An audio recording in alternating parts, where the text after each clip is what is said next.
This is a great honor for every fan of the Dallas Cowboys. I'm honored to be in the NFL.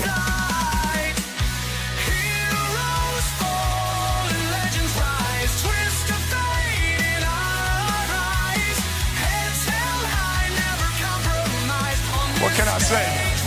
Mamba out.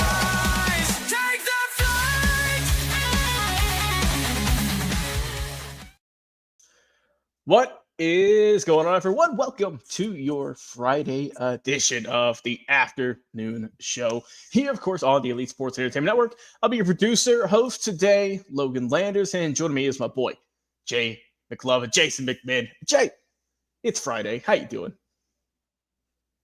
It is phenomenal today, look. Phenomenal. And the reason why is, the Astros literally have lost all their pitchers. Blanco just went on the IR with another elbow inflammation, which that already tells me, as you know, Tommy John is probably in the future. Logan, we literally now are only surviving on Valdez and Hunter Brown as our hot pitchers, if you want to call that, right? Those are our two. Now, we did have Lance McCullers come back, but he's come back on this, I believe, his third game off of a 2-year hiatus from pitching due to illnesses and injuries and anything you could think of. Lance McCullers always has it. So, literally, we have been pitching on minor league pitchers, and people coming out of Sugar Land that I can't even remember their names or when they were drafted. We are literally on fumes, Logan. Freaking fumes, man. But I got to say this. Lance McCullers did a good job last night. We did beat the Mariners, which, obviously for the Astros, this is a big series that we're in right now because we were 3.5 games behind coming into this series. We won last night. We're like 2.5 games back. And if we win the next two, if we can somehow miraculously, and I don't think it's going to happen, but if we can miraculously sweep the Mariners or even just lose only one game to the Mariners, we could be like either knocking on the door or busting through the door in this series, taking over first place in our division with basically a makeshift bunch of minor leaguers with a couple of vets. How crazy is that, Logan? That is pretty crazy. And, if guys are going to get hurt, you want them to do it early in the season, of course, before the All-Star break. And you hope it's not too major, obviously. And, Jay, speaking of injuries, I'm getting some good news today in Atlanta. I'm getting some great news today. Oh, I know you are. We lost to the Nationals, whatever. Hey, Nationals won 5 straight, right? They're not an awful team. I ain't gonna lie. Nationals ain't as bad as I thought they were going to be. It's nice to see some stiffer competition around these parts, but Jay, that don't matter today. That was last night. It's a new day. We're playing the Padres. First game set tonight. At home, mind you, in Atlanta, at Truist Park. And we're bringing it back, Jay.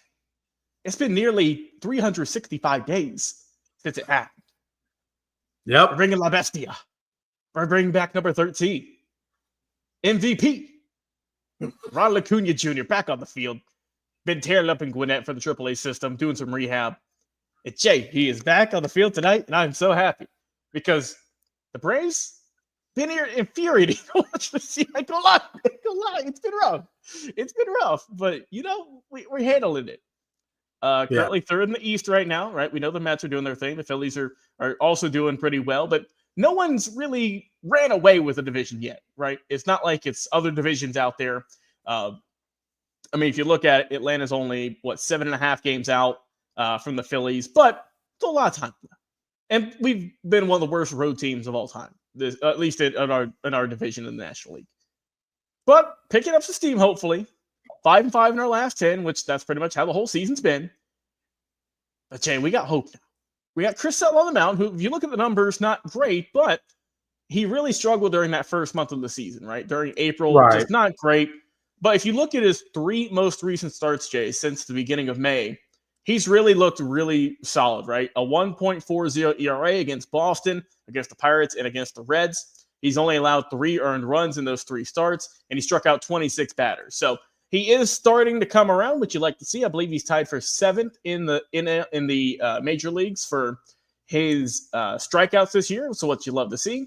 So I got some hope back in the team. Strider's came back, and he's looked a little bit better. He's still not 100% yet. He's still trying to get those reps back, right? Those pitches, try and get everything flowing once again.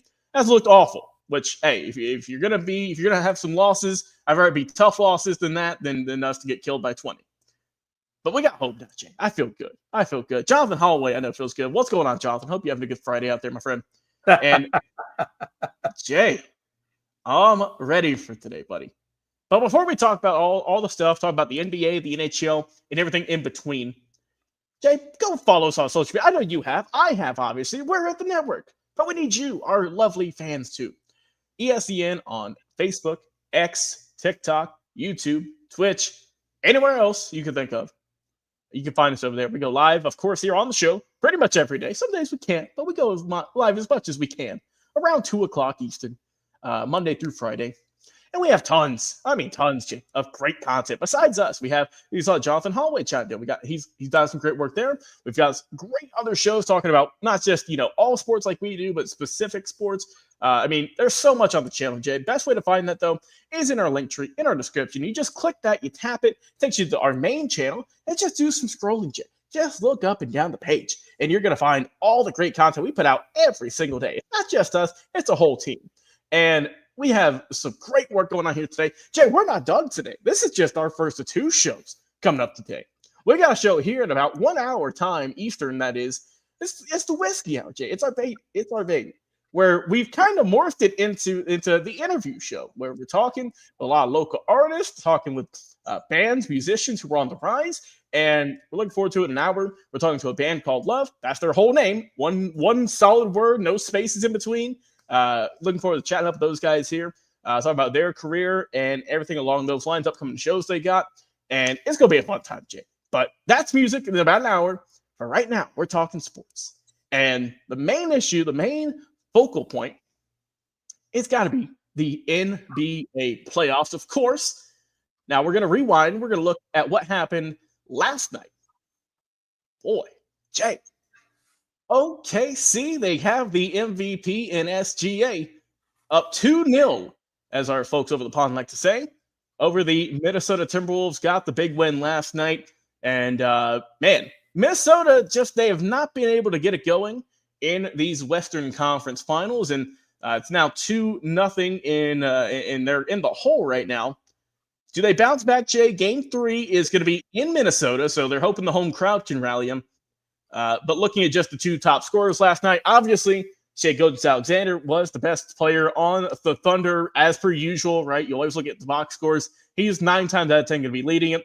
Jay, 38 points on the night, 8 assists, 3 steals, 3 rebounds, did a little bit of everything, 12 of 21 from the field, and of course, 13 to 15 from the free throw line. What you love to see out of your MVP, but some other great performances. We don't want to overshadow some guys who did some good work as well in the starting lineup. Jalen Williams with a double-double, Jay, 26 and 10.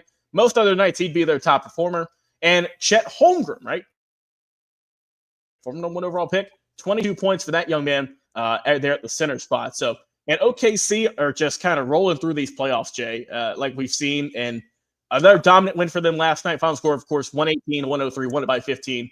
And what do you think? How do you think this is going for the Thunder so far? It feels like it's a magical season. Yeah. First of all, I just want to show you a picture, if I may. Okay. I want you to tell me. Let me see here. Tell me, what NBA player does this remind you of? And I hope I can get this to where let me do it. Let me see. Oh, okay. Yeah. Let's see what you got here. Is it a guy who, I don't know, maybe isn't well. Here it is. Okay. I'm trying to I want to find a really good picture of it. So when I show it to you, it's almost gonna like it's just okay. Here it is right here. Okay. Flip to the camera video. So I'm gonna try to video. Dadgummit. Well, I hate when I want to okay. Okay. We got it now. We're good. I think we're okay. Okay. Here we go. Here we go, folks. Here we go. Okay. What do we got here, buddy? Okay. Now I'm going to show this to you. See if you can see this. But could you please tell me what NBA player this reminds you of? Currently playing. Can I get a team for OKC? I'll give you OKC. I'll give you that. Okay. Who does Butthead remind you on OKC? Please tell me who this reminds you of. It's either got to be Chet Holmgren or Isaiah Hartenstein. Oh no, you hit it right on. You hit it. It's Thank Chet. you. There Look, you go. There you go. Hey, Frankie. Bro. Our boy Frankie got it. He said that's Chet. bro. Right Hey, I was sitting there watching the OKC game in bed, Who was that? and Melanie was sitting next to me doing some homework or whatever, and I said, Melanie, because they did a big screenshot of. I said, who does that guy remind you of? And she said, oh my God, it's Butthead. I'm like, yes, that's exactly what. Bro, every time I look at Chet Holmgren, because with Chet Holmgren, if you look at his haircut in the back, it even goes like Beavis's. It goes down to that point in the back. Like V shape, yeah. It's got that V shape. I'm doing, bro. He is Butthead. But he don't play like him. He don't play like him. Okay, I'm sorry if anybody out there had that same conclusion I had, but I want to throw a Frankie stat here. This is the the Thunder's 60th win of the year by double digits in both the regular and postseason, tying Jay that elusive 2016-17 Warriors team that everyone talks about so fondly. That's how that lets you know the domination of this team, the Thunder, who won a league high 68 games this year, only had 14 losses, Jay. Only 14 losses. Yeah, impressive. Here's my thing. I honestly believe that Minnesota Timberwolves and the Carolina Hurricanes were served the same Kool-Aid out of the same jug. Because both of these teams are 0-2, and both of these teams have pooped, for lack of a better word, the bed exponentially. I mean, the Hurricanes got beat last night like 10-2, and Anthony Edwards and company can't save their lives against OKC. OKC, if you're not real, they are running the freaking gauntlet on Minnesota right now, to the point that even Julius Randle got benched in favor of who's the guy that came in for Dort. I think it wasn't Dort. Who was it? No. You talking about Reed. There you go, Naz Reid. I don't know why I thought Dort. Naz Reid. I apologize. Naz Reid was the one that now I didn't go back and read the reason why of what it was, but if you watched that game, you saw Randle just not being effective offensively whatsoever. Matter of fact, they did this thing where they put these rings around the players while it's in actual game time. And one is an orange ring around the base of the feet. The other one is a blue ring around the base of the feet. If you have the orange ring, that means you're hot. And if you got the blue ring, it means you're cold. And bro, that man's ring couldn't have been bluer than you could. I mean, it was ridiculous. And if you watch how he shot, it showed it to you. And so, yeah, Randall was a huge non-factor in that game. Anthony Edwards did have a much better game. He gave you more than just 13 damn shots. He had 38 points, I believe it was. So, you can't. And then when you look at SGA, the only one that could really guard him halfway decently, I believe was McConnell. I think he had the best approach to it. Conley. I apologize, Conley. He had the best approach to it. But in all honesty, when you look at that game, if you look at the tail of the tape, it wasn't bad on the free throw side, right? 79-76, roughly, not too much of a difference there. But when you look at the 3 points, not really too much, honestly, difference there, 9 and 11. But when you look at the field goal percentage, now you start to see a little bit of a difference. One was 50% for OKC to 41% for Minnesota. And I got to tell you, the defense is really what's kicking the crap out of that team right now. They are making Minnesota work too hard to get their shots. And I'm sorry, DiVincenzo, he's not even really truly being a factor in this game. Caruso is having a great game as well. When the shine, I don't know what it is about Caruso, but when that light shines brightly on that guy, he plays his best. And then when you look at the blocks, now this is the one part about Minnesota. They had 7 blocks to 3 for OKC, and then of course you could also look at the points in the paint. At 58 to 44 in favor of OKC. But again, fouls. About 22-20. It's not really a whole lot of difference there. But the largest lead, man, Jesus, 24 for OKC to 4 for Minnesota. And I got to be honest with you, Logan, the biggest thing for me is simply just the defense, man. The defense that OKC is doing is far better than what Minnesota's doing, honestly. Hey, Jay, one name I did not hear you bring up. He put up a triple single, Jay. A triple single. Well, I had to leave something for you. For Minnesota.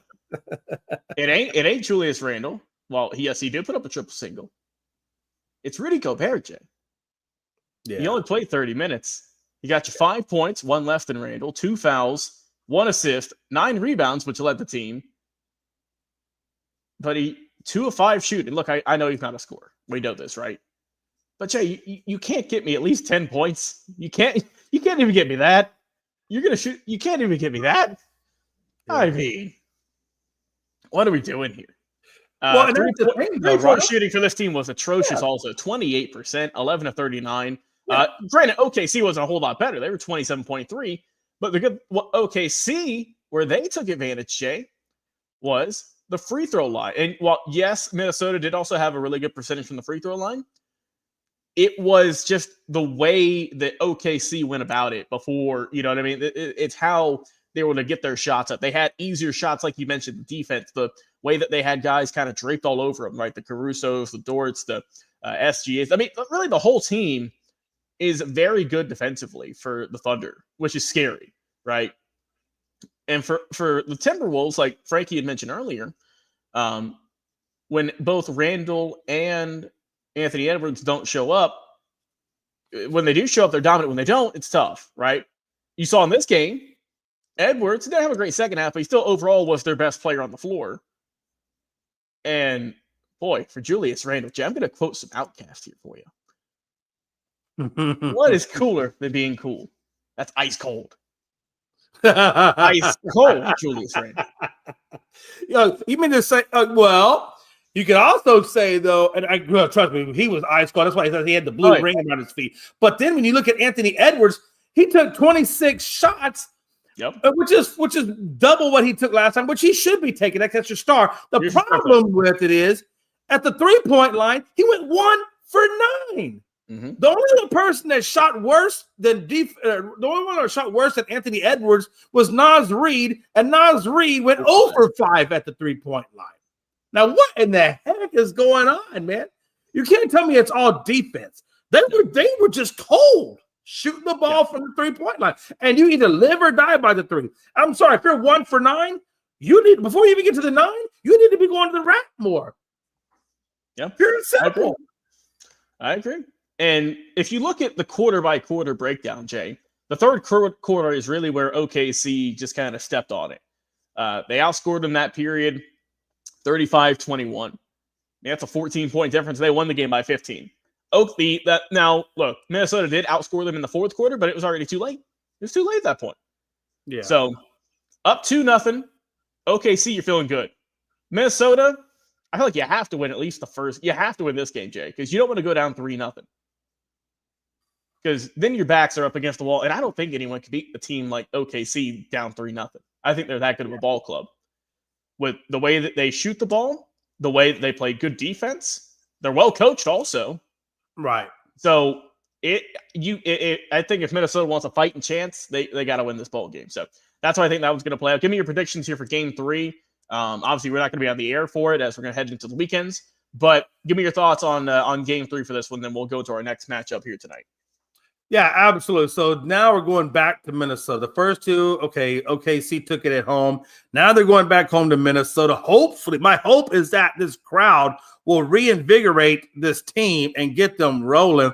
But in all honesty, if they can't figure out how to shoot the ball at a better percentage rate, and at the three-point shots there, they got to make the adjustments and go to the rack more often and try to get the three the old-fashioned way, and maybe even put OKC on their heels in foul trouble and get some of their guys off the court. But in all honesty, they got to do a better job at offense. They got to do a better job at shot selection, and Randall can't disappear. They've got to be more aggressive, and in all honesty, OKC is a hell of a defensive team, so they're going to have to really keep pace with them, because I don't know if they're going to be able to slow down OKC from going back and forth the way in which they do in transitioning, but they got to take better care of the ball. Don't do no sloppy passes, but ultimately the ball's got to go in the hoop. And if it's not going at the three-point line, don't stay there all damn day. Start taking it to the rack. But my prediction, I think Minnesota will snag one. Right. I'll give the game to Minnesota tonight because I do think they snag one. I think it's going to be a gentleman's sweep. So I'm going to give the win tonight, or the one tonight, or tomorrow, whatever they're playing next. Yeah, tonight, but then after that, I think it's going to be more OKC, honestly. All right, and then we'll leave this game here with our good buddy Joe chiming in saying the Thunder are going to win it all. Yeah. All right, we'll see if that play is true or not. We still got a little bit of time left, obviously, before we even get to the finals. But bold prediction there from Joe, just going throwing his a name in the hat right there. All right, Jay. Man, I wish our Indiana guys were on here today. I wish our Pacers fans, I wish our Chris, our Tonys, our Glens were here right now. Yeah. Man, don't you? Because my God. Oh man. Because look, hey, for Indiana, they've always had good teams, right? Good teams. Good teams. It's been a while since they won a championship, obviously. And that was when the Colts won it, what, 2006? The feet, yeah. So it's, I mean, for major sports here, right? And look, I'm sure I'm missing one, but hey, it is what it is. But for basketball, Jay, the Pacers. They've had some good runs. Ain't gonna lie, they've had some really good runs. Okay, this might be a little different here, right? This team is winning these games that they have no right of winning. And yeah, obviously with the game the other night where the Knicks just, I mean, Jay, I can't say anything because Halliburton did it all for me. He put the hands up. He gave him a little choking signal, a la Reggie Miller. Yeah. There's not more I can say when their own players say it. You know? So, absolutely. Now I will say that was the first game of the series. It's a long ways to go. Still got to win 3 more if you want to move on. Either, Jay, that's going to be one of the most legendary shots of all time. That's going to haunt New York fans even more to forever and knock them out in the playoffs. Or best believe under every Pacers tweet, under any video, you're going to be seeing that and referencing them. So it's a bold move from Halliburton, who's been playing like an MVP ever, really since the playoffs started, if not before that. Man, I mean, what if you're New York, you have obviously one of the most experienced coaches in the league right now in Tom Thibodeau. You have a really good roster. There's reason they made it to the Eastern Conference Finals. You are a good team. But when you lose a game the way that the Knicks did the other night, where they were up by a large amount of points with a little bit of time left, you end up losing that. But, Jay, I think a lot of people are going to kind of forget this. That's not how they lost the game. They still had to go into overtime and lost it. Yeah. Yeah. So that shows me, shows you, shows a lot of people out there that they had a chance to win the game still, but they just couldn't do it. Close game of that one, as we know, 138-135 final score in that one. Hell of a ball game. Coming into tonight's game, how does it play out? How do the Knicks rebound from that against the Indiana Pacers? And they are in New York at the Garden, and God, those fans are not going to let them. They're going to let them hear it if they lose 0-2 at the Garden. Oh, absolutely. What's your thoughts? Go ahead. My first thought is when I saw Stephen A. on First Take, what was it, yesterday morning or whatever it was, after the game, and he just looks so deflated, looks so sad, looks so upset in his team. And, as you know, as a Cowboys fan, I have no love for Stephen A. because that man kills us every chance he can. So if I had a Cowboys hat on, I'd be making my own personal videos at my little high-priced mansion and be putting it back in Stephen A's face if I could right now, honestly. So Stephen A., give 2 craps about you, guy. Give 2 craps about you because you've given the Dallas Cowboys fan base everything that you could. So now it's time for you to get a little bit of taste on what it feels like to be a loser. That's what you are. You're a loser. Here's my thing. What killed the Knicks was, number one, they did let up some of the pressure on them, specifically Nesmith. That dude went 8 from 9 at the 3-point line. He couldn't miss a bucket to save his life. You know what it reminded me of? Watching Nesmith go on that 3-point run was like watching Buddy Hield go on that 3-point run against the Rockets. We couldn't stop him to save our life. At some point, you got to start putting that body on him, a hand in his face. You got to do something. They gave that man so many open looks with nobody even around him. Yeah, he's going to make that shot. You got to put a body on that dude. You can't just let him have willy-nilly carte blanche at the 3-point line. Yeah, I'm happy to see Stephen A. cry. Me too, brother. Well, that's the thing, though, Logan, okay? Number one, let's be honest. I don't care what Gonzo and them say. We had this conversation yesterday. When Halliburton threw up that desperation three as time was expiring, and it hits the rim, and it goes about 5 or 7 feet up in the air, only to finally drop back through the cylinder. Look, I'm sorry. That was some luck. That was some luck. Sometimes you got to have it, though. Sometimes, and luck was on their side. That's how it goes sometimes. It was definitely on their side. Now, I will say that them getting to overtime and them winning the game was built off of luck at that 3-point line. But it was legitimately given to them in the overtime because they couldn't be stopped in overtime. So I'm going to give them their flowers, but at the same time, let's be honest. Now, Gonzo will tell you, well, the Pacers didn't play their best basketball. Well, neither did New York because New York had 15 turnovers that resulted in 24 points. Okay. I believe, correct me if I'm wrong, but Indiana had 7 turnovers that resulted in 4 points.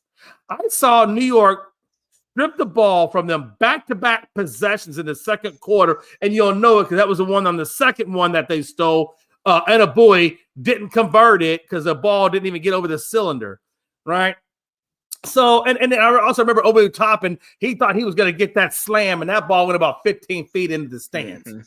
I know you remember that. So, you can say a lot of things. You can say, well, New York didn't do this, and Indiana didn't do this. Look, at the end of the day, Indiana stole one.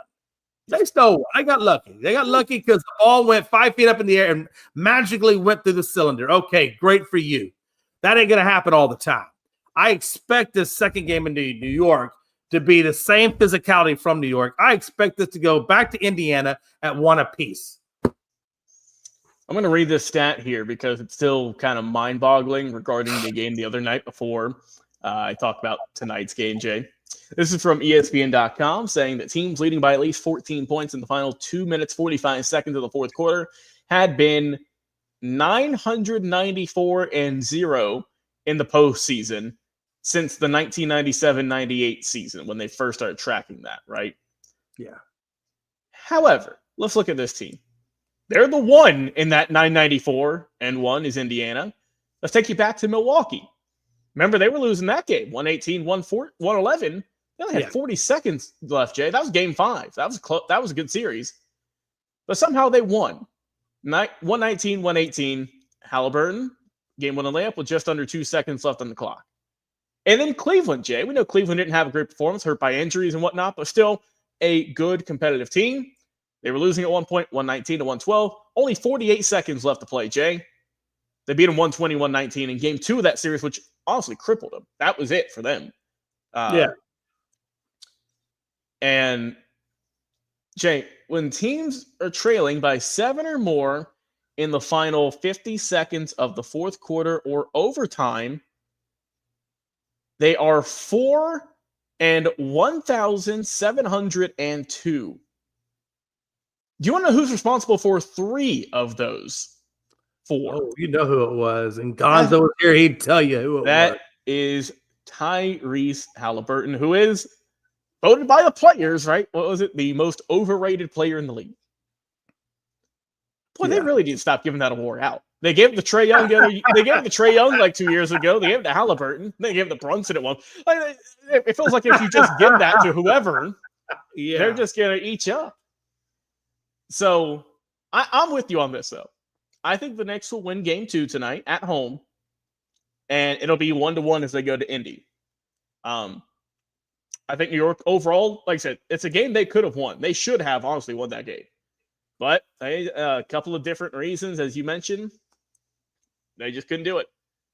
So I think they'll get it tonight, even it up at home. My God, if they don't win it, then New York is going to just God, if your car is parked on the street, you might want to move it. Grease up any of the poles out there; they'll get torn down. If you're selling picket signs, Jay, if you're selling flames and torches, you're going to be getting a good night tonight if they lose. Absolutely. Because there's one thing about New York fans, Jay, especially Knicks fans, more so than any other else I can say. I mean, obviously Mets, Yankees, etc., etc. But it feels like Knicks fans, just that different type of person, and they are they bleed that orange and blue, don't they? So that's that one kid that was wearing a Halliburton jersey when he had a whole bunch of Knicks fans. He got beat up. Yeah, he got trash thrown at him. But I did see that Halliburton gave him some tickets to one of the games, so that was cool. So yeah, they are they're a different type of cat down there in New York. But I think they'll even it up tonight, get the 1-1 victory, and head on to Indy as a tied ball game as they keep playing this weekend. So we'll see how that shakes out in the NBA. So those are, of course, the only 2 teams playing, or only 4 teams playing, and we'll give you a recap on Monday once we get back from the weekend. Jay, I want to bring this up before we go into the NHL action. Griff mentioned some baseball at the start, and I had to bring this up because I couldn't let this slide. Let's talk about Jay, let's talk about the Colorado Rockies, shall we? Oh, you mean the fact that they have the worst 50-game start to the season since 1895, when even my grandpappy wasn't born. Oh, my God, Jay. We just came off a year with the White Sox, who we thought were the worst team ever. Yeah. But man, the Rockies are making the White Sox look like the 1927 Yankees at this point. Hey, did they get some bad beer? Does somebody give them some bad beer out of the Rocky Mountains? I think that's some bad Coors beer, I feel like. Dude, I can't tell you. Also, go back to our basketball real quick. Knicks and India going 7. I can see it going 7. I'd like to see it go 7, but yeah, they're 8-42. Jay, the Rockies are 5-20 at home. So they only won 3 games on the road, and they're on pace to lose 136 games, which would be the most by an MLB team of all time. Now, the White Sox last year set a modern era record with 121. They might get half that, if not more, by the All-Star break.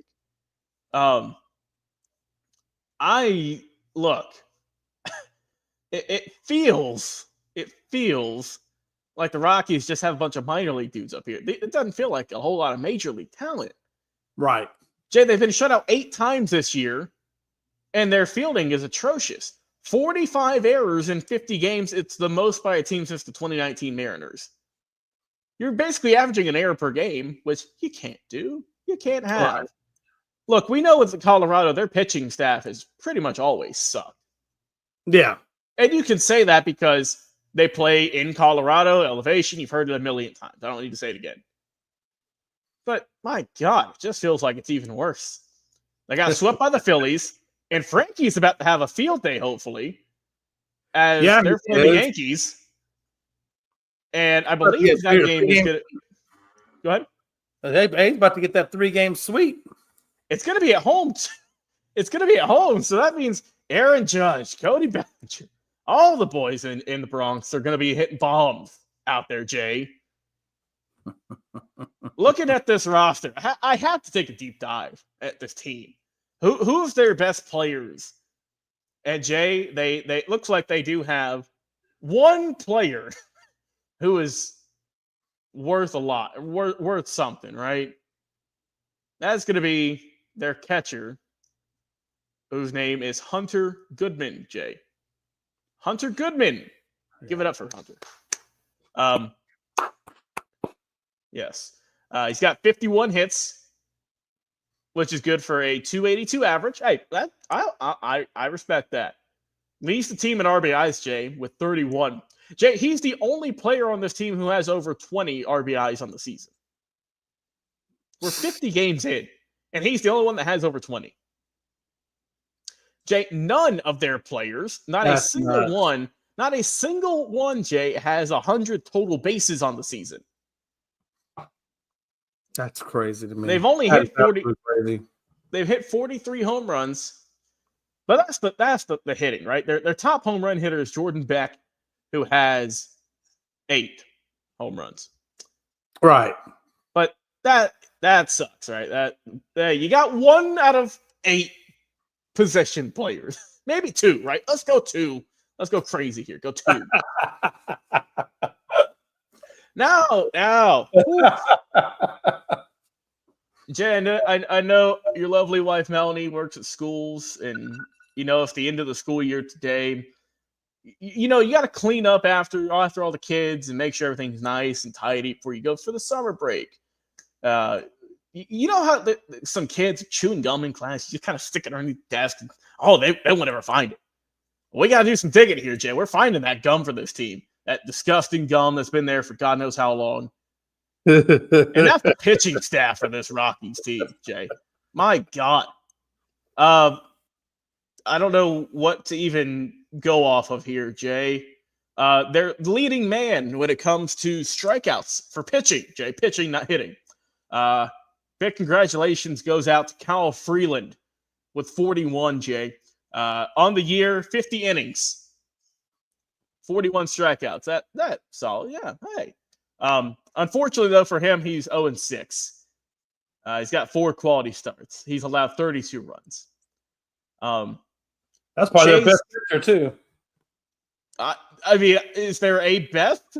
If you would have thrown out there? For that team, that's probably their best. In terms of wins, Jay, keep in mind they have only 8 on the year. Yeah, so he's got half the wins. Chase Dollinger is responsible for nearly half the wins. He's got 2 in 8 games started. Big congrats out there to Chase. And Jay, guess what? Just like their best pitcher when it comes to wins. This can't be real, Jay. This can't be real. This can't be real. I'm gonna read off the starters for this team. So the game started. And I'm gonna give you their ERA, their earned run average. Okay. Chase Dollinger, 8 games started, Jay. A 6.28 ERA. Damn. You have Anthony Senzatelia, 10 games started, Jay. 6.34 ERA. You have German Marquez, 10 games started, Jay. Hold your applause here. A 7.66 ERA. That's terrible. And we'll do just one more, right? We got to do 2 more. We got to round out the rotation. Chase Dollinger, who we mentioned, leading man in terms of wins. Like I said, 6.28 ERA. Can't do it. You can't do it, guys. It's a mess. Okay. And then Ryan, the relievers. I mean, that's just your. Oh yeah, that's your starters. The relievers. My God, the relievers. The guys who are getting the most work this year, Jay, is in terms of just games appeared in. I see Tyler Kindly, who's got 6.75 ERA. Seth Halverson, 19 games appeared in, 5.30 ERA. Now, Jay, a guy who is going to get traded, mark my words, by the trade deadline, because he's too good. He's way too good for this team, Jay. Relief pitcher Jake Bird. I want you, I want me, I want Frankie, I want the Reds. Any of the other teams in the league, put this guy on your trade block, okay, Jay? Because he is the light in this just dark tunnel. Jake Bird has appeared in 20 games, Jay. He's pitched 30 innings. He has a 1.80 ERA. Now that's respect. With 37 strikeouts, which is the third most on this team. So Jake Bird, the 29-year-old pitcher from Newhall, California. If I were you, my friend, I would go ahead and start packing your bags, calling a travel agent, because I don't see you being here a whole lot longer if the Rockies were smart. Because, I mean, look, hey, he's 29. He's not a young prospect, right? He's having a great year, though. But, Jay, hey, We did it, Jay. We had to go. You know, you find that needle in the haystack. That's exactly what we just did with this team. We found the needle in this haystack filled to the brim with Coors Deer out there in Colorado. So I just wanted to touch on that. And No, Logan, hold on a minute. Have this beautiful Bro, soliloquy. Just listen to this. Okay, they're so bad. How bad are they? They're so bad that their run differential is negative 159. Bro, 159. How bad can you get? I mean, honestly, Pittsburgh is a negative 68. Let's see here. Hold on. And let me see. Cooperate, phone.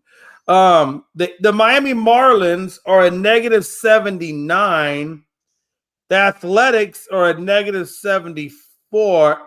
And the beloved White Sox are a negative 57. And the Baltimore Orioles are a negative 85. They're so bad.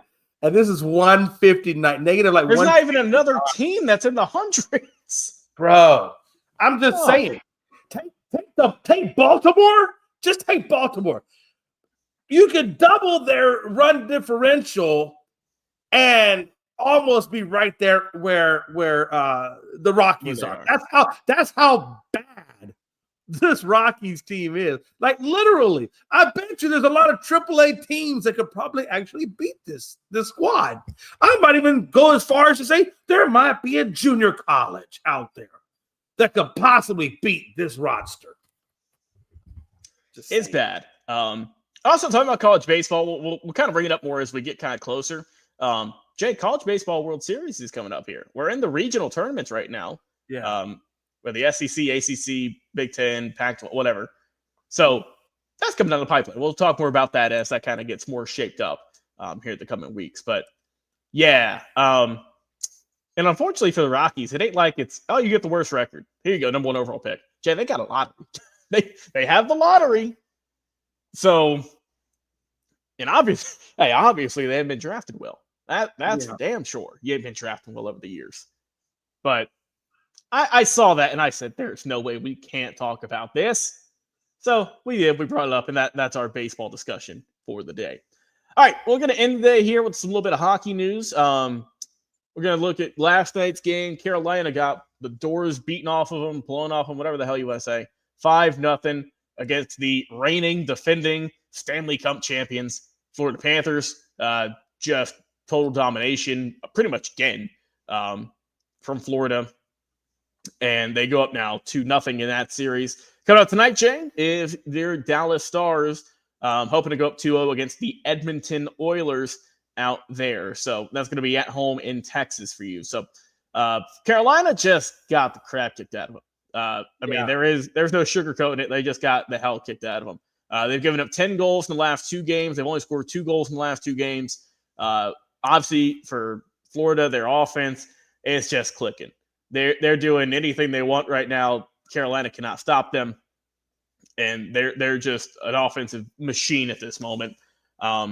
Meanwhile, for Dallas and Edmonton, right? You guys got the win the other night. Final score 6-3, including 5 goals scored, Jay, in the third period. Yeah. Hopefully, you can continue that coming into tonight's game. We'll see if you keep that, keep the hot sticks there.